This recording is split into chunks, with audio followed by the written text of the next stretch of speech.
आज હું આવ્યો તો મારા મામાના નવા સ્ટાર્ટઅપ ઉપર કેમ કે એ ખોલે છે કપડાની નવો શોરૂમ એ પણ ગજેરા પોપડાની અંદર. તો આજની વ્લોગની શરૂઆત થાય છે સવાર ઉઠીને. તો હેલો મિત્રો, ગુડ મોર્નિંગ. સવાર ઉઠીને હું ફટાફટ વહી જાઉં સૌથી પહેલા નાવા માટે.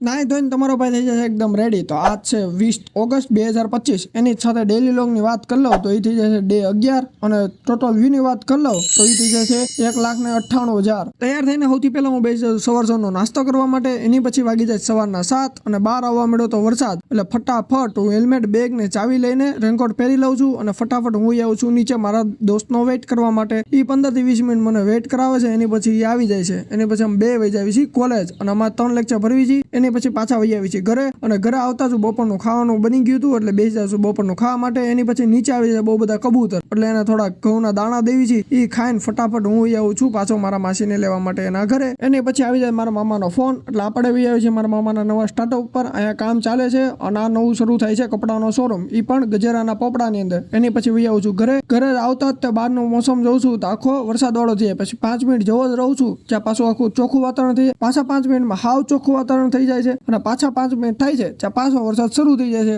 આજ તો કેમ વાતાવરણ બદલાય છે કઈ ખબર જ નથી પડતી. એની પછી નીચે જઉં છું તો આજ મારા માસી આવ્યા હતા એટલે થોડો ખાવાનો પ્રોગ્રામ સારો છે, સેન્ડવિચનો છે. એની પછી બે જાઉં સાંજની પૂજા કરવા માટે. એની પછી મારી બેન ને મારી બીજી બેન બે બનાવે છે સેન્ડવિચ. હું બે જાઉં છું સાંજનું ખાવાનું ખાવા માટે. એની પછી વાગી જાય સાંજના 10 અને આજનો વ્લોગ અહીંયા જ પૂરો થાય છે. જો આજનો વ્લોગ સારો લાગ્યો તો મારી channel subscribe, like, share, comment કરજો. એની જ સાથે મારી ઇન્સ્ટાગ્રામ આઈડીને પણ ફોલો કરી લેજો જેનું નામ અહીંયા લખીને આવે છે. તો ગુડ નાઇટ.